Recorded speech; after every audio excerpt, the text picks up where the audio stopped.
Al-Fatihah.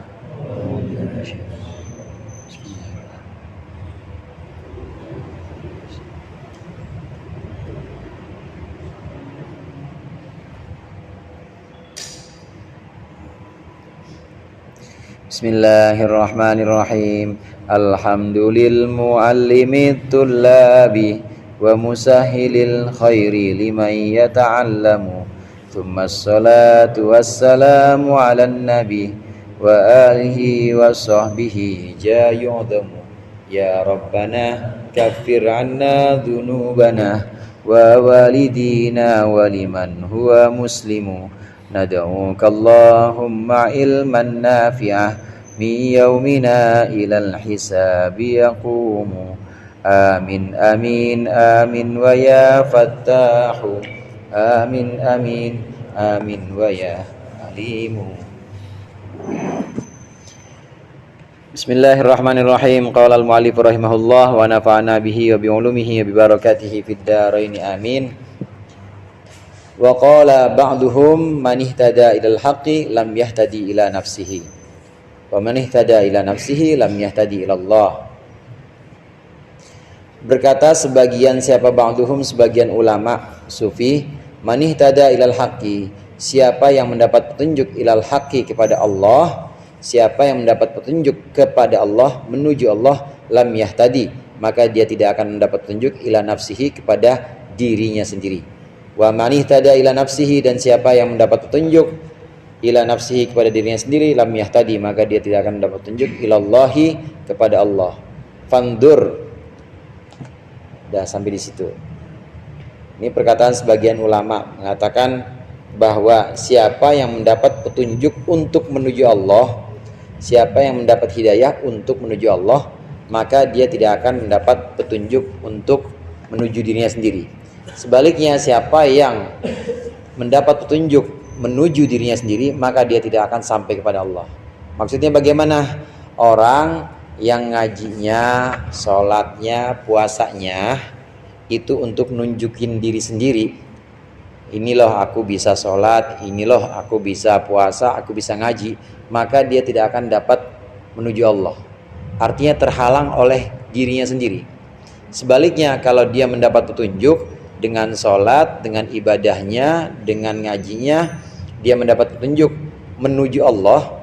Artinya memang yang dia pandang waktu itu adalah Allah sedang menuntun dia ngaji, Allah sedang menuntun dia sholat, Allah sedang menuntun dia untuk bisa puasa. Maka yang dilihat pertama kali adalah Allah, maka dia dapat mendapat petunjuk Allah. Jadi di sini diri atau aku di sini bisa menghalang-halangi. Aku di sini bisa menghalangi yang sebenarnya bukan Allah yang terhalang, bukan, karena Maha Suci Allah, Allah tidak akan terhalang. Tapi yang terhalang adalah pandangan kita atau pandangan seseorang ketika dia memandang dirinya itu lebih besar. Saya tanya pada saudara sekalian, misalnya koin seribuan, ya, koin seribuan sama motor gedean mana? Koin seribuan sama motor gedean mana?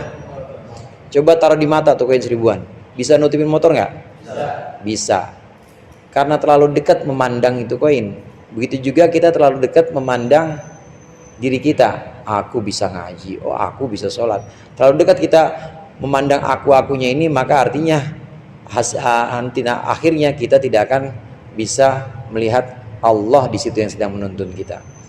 Maka para ulama tadi mengatakan orang yang mendapat petunjuk memang untuk menuju Allah, maka dia tidak akan menuju dirinya sendiri.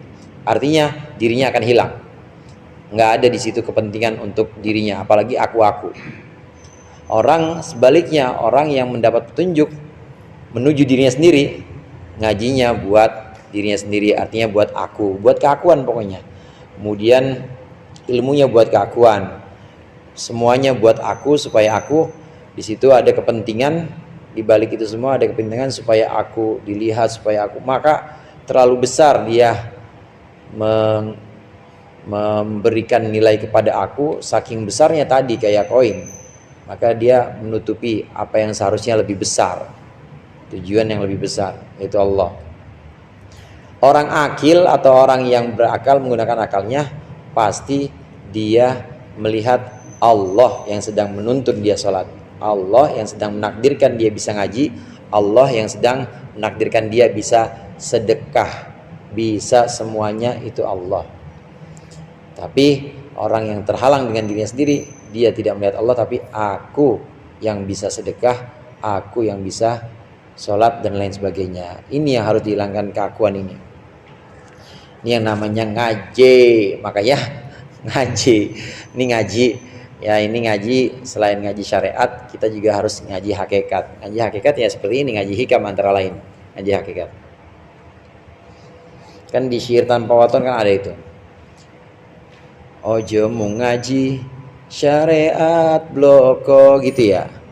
Iya, cuma pinter dongeng dan nulis tapi kosong hatinya. Jangan, tapi kita harus ngaji dua-duanya. Syariatnya, muin pada datang, muin, watul muin pada datang, watul muin kalau berdatang. Itu syariat penting juga, ngaji syarat sholat, rukun sholat yang membatalkan sholat, aurat itu mana, syariat penting juga. Nah ini hakikat juga penting.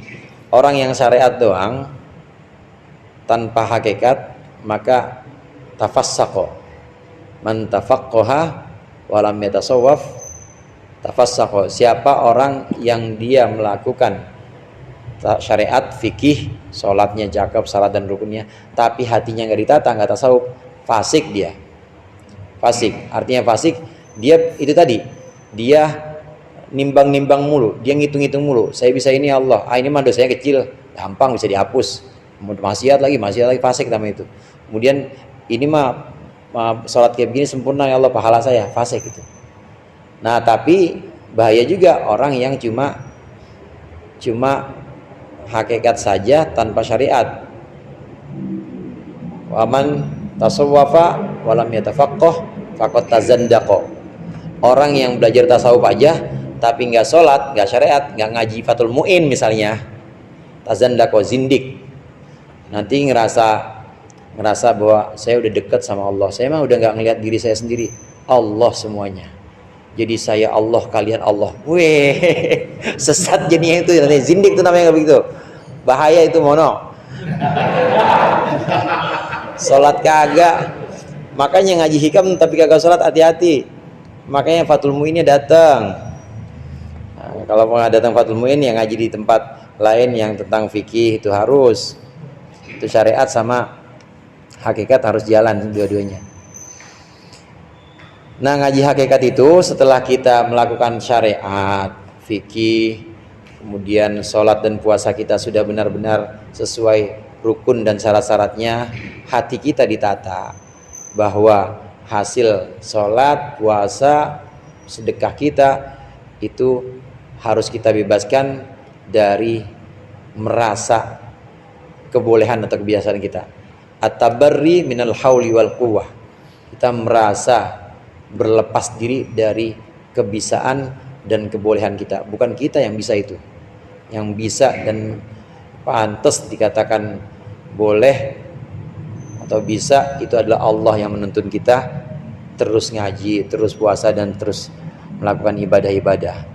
Menata hati itu seperti demikian. Ini yang namanya ngaji hati atau ngaji tasawuf. Setelah selesai atau dalam pelaksanaan syariat harus melihat senantiasa Allah yang dilihat, nggak boleh melihat keakuan. Memang yang paling akhir itu adalah keakuan yang dikeluarkan dari hati seorang murid atau seorang salik. Mungkin dia sudah bisa mengeluarkan makhluk. Sholat, anak-anak sini sholat kan udah nggak ada yang karena dilihat mertua kan ya, nggak ada ya. Saya belum punya mertua Ustaz. ada sholat, puasa udah nggak ada yang karena dilihat teman kan ya, berarti udah bisa menghilangkan makhluk gitu misalnya, udah bener-bener dalam ibadahnya udah dikeluarkan makhluk, pokoknya hanya Allah saja, hanya Allah saja. Kalau sudah seperti itu namanya sudah ikhlas, tinggal tingkat ikhlasnya saja. Kalau tingkat ikhlasnya ingin keselamatan atau kebahagiaan dunia, ya ikhlasnya segitu. Ya Allah, saya puasa, saya sholat duha, feedbacknya dong. Saya minta timbal baliknya dong apa? Ya udah hitung-hitungan. Ikhlas nggak ikhlas tingkat dasar. Tapi kalau udah terlampau itu, ya Allah, saya dengan puasa, dengan duha saya nggak ngarepin dunia, biarlah dunia urusan anak-anak Imadiyah.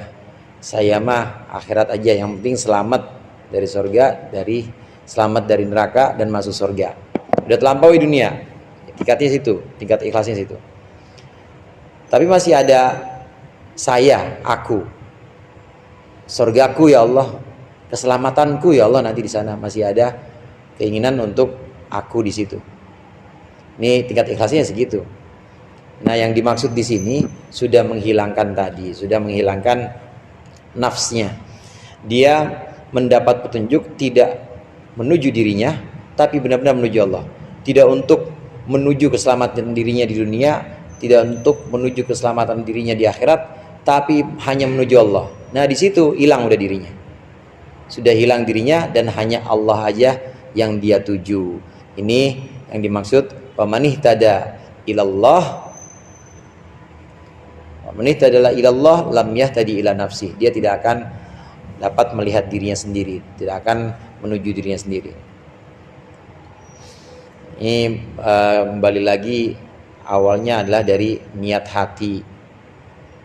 Fandur idza stakbalaka syughlun, maka lihatlah, perhatikan, idza stakbalaka syughlun, ketika menghadap kepadamu apa syughlun, kesibukan, lihatlah, perhatikan, fa in ada qalbuka, maka jika kembali apa qalbuka, hatimu, fi awwali wahlatin, pada awal angan-angan atau awal cita-cita, apabila hatimu kembali ila haulika, kepada kekuatanmu, upayamu, wa quwwatika, dan kepada kekuatanmu, fa antal munqati'u, maka engkau itu al munqati'u adalah orang yang terputus, anhu, dari Allah. Wa in ada qalbuka, dan jika kembali apa qalbuka, hatimu, ilallahi, kepada Allah, fa antal wasilu ilallah, maka engkau al-wasilu adalah orang yang wusul, orang yang sampai ilallahi, kepada Allah. Wa kullul alami, dan bermula seluruh alam semesta, fi qabdatihi, ada dalam genggaman Allah, ada dalam genggaman Allah. Nah, sekarang kita perhatikan masing-masing diri kita. Fi awwali wahlah, itu pada awal angan-angan atau awal kecondongan kita. Setiap kali kita memulai entah ibadah atau entah sesuatu pekerjaan yang bentuknya itu perbuatan baik, ketika kita sedang melakukan sesuatu, lihat dari awal. Dari awal hati kita itu orientasinya apa? Kalau orientasinya adalah saya bisa, saya kuat, karena kebisaan dan kekuatan saya, maka saya harus dapat hasil. Kalau orientasi dari awal seperti itu, maka sudah terputus dari Allah. Allah kasih nggak hasil? Kasih hasil. Kaya. Orang-orang yang nggak ngaji kan pada kaya-kaya, yang nggak sholat juga pada kaya. Karena memang itu yang Allah kasih. Karena hukumnya ya seperti itu. Hukumnya memang seperti itu. Yang bersungguh-sungguh berhasil. Cuma bedanya orientasi. Kalau orientasinya dari awal adalah untuk kebisaannya, kekuatannya, yang dia lihat pertama kali, saya bisa, saya berupaya, oleh karena itu saya akan mendapatkan hasil, aku akan mendapatkan hasil. Dari awal dia sudah melihat seperti itu, maka dia akan dapat hasil itu, akunya dia akan mendapatkan itu. Mana Allah? Nggak tahu, nggak kelihatan Allah di situ, maka terputus. Dan ini bukan hanya pekerjaan aja, ibadah bisa begitu, saudara. Ibadah bisa begitu. Zikir kita, ngaji kita, sholat kita, kalau dari awal orientasinya adalah untuk kepentingan diri kita sendiri, maka kita terputus dari Allah. Nggak terputus dari hasil, kadang-kadang hasil. Banyak orang-orang yang wirid hizib bahar, hasilnya ya bisa kaya. Orang yang wirid ya hizib nasor, ada yang musuhnya ini muntah darah, ada yang begitu hasil. Tapi apakah sampai pada Allah? Belum tentu. lihat orientasinya. Kalau orientasinya memang aku melakukan dan aku berhasil, hasil akan Allah kasih hasil. Tapi apakah akan sampai kepada Allah? Belum tentu. Karena yang awal dilihat orientasinya adalah aku, orientasinya adalah upayaku dan kekuatanku dalam ibadah atau dalam perbuatan-perbuatan itu.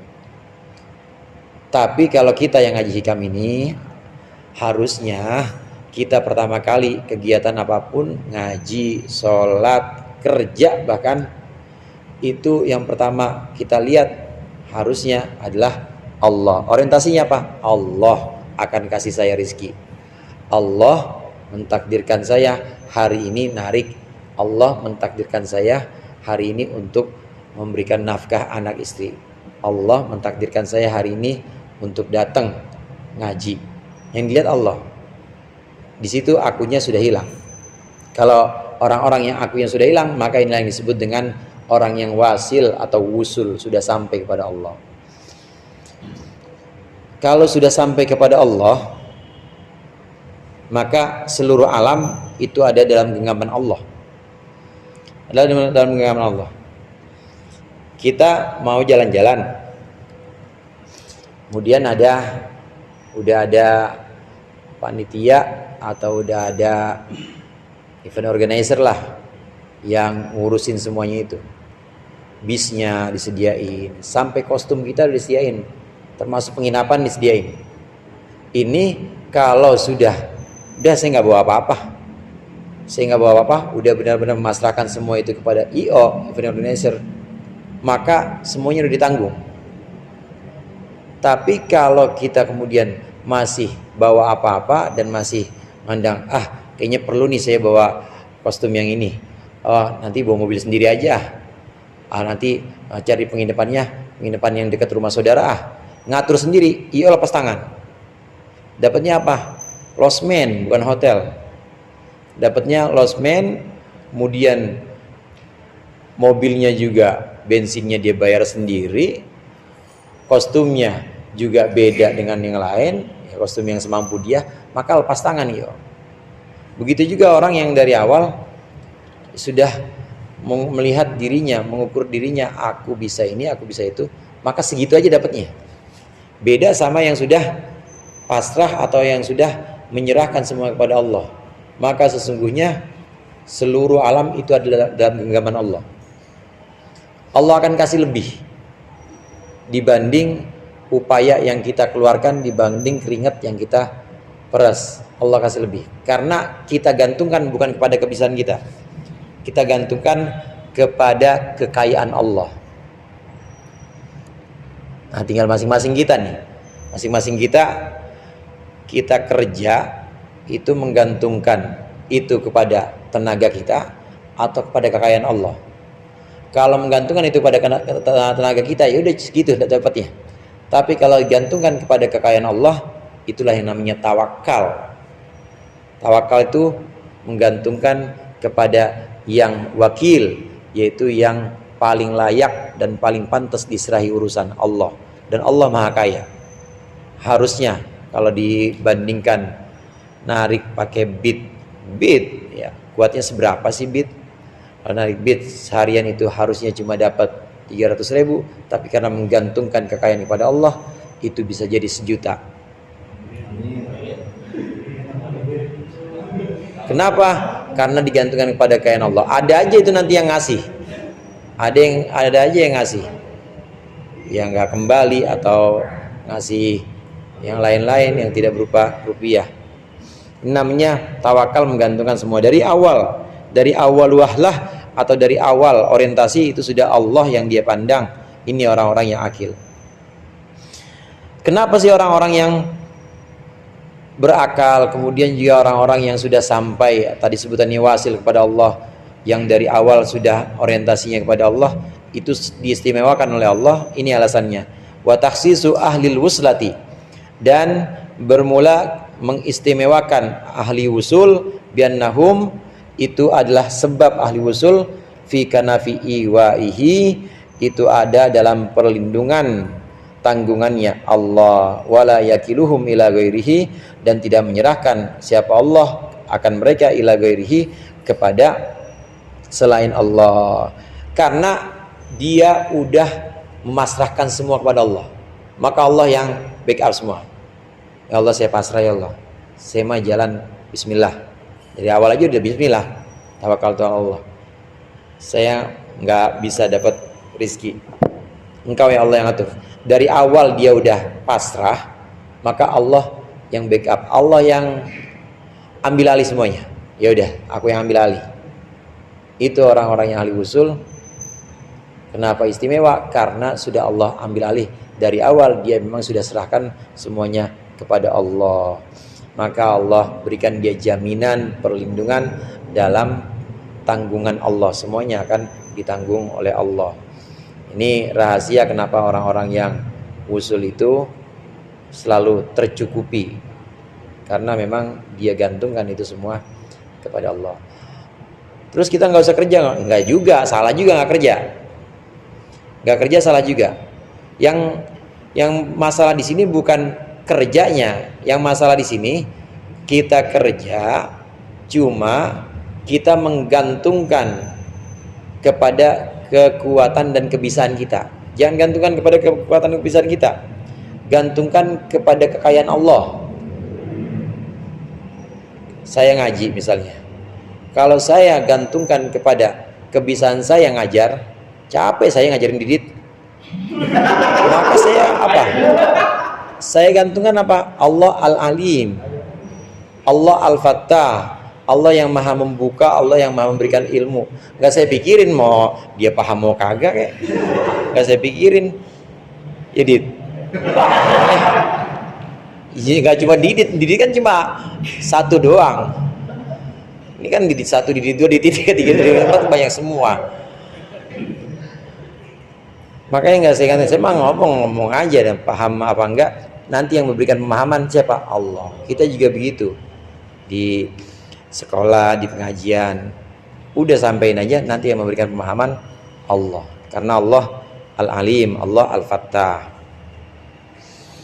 Wala yakilu ila ghairi. Kalau sudah seperti itu, maka Allah ambil alih, dan Allah nggak akan kasih siapa-siapa ini. Dah, ini hambaku yang ini, aku yang ambil alih, aku yang backup semuanya, karena dia sudah dari awal sudah memandang aku, dari awal sudah menggantungkan semuanya kepada aku. Wa'tabir hadzal ma'na bi umratil Hudaybiyah, wallahu a'lam bissawab. Mudah-mudahan bermanfaat. Allahul muwaffiq ila aqwamit thoriq. Wassalamualaikum warahmatullahi wabarakatuh.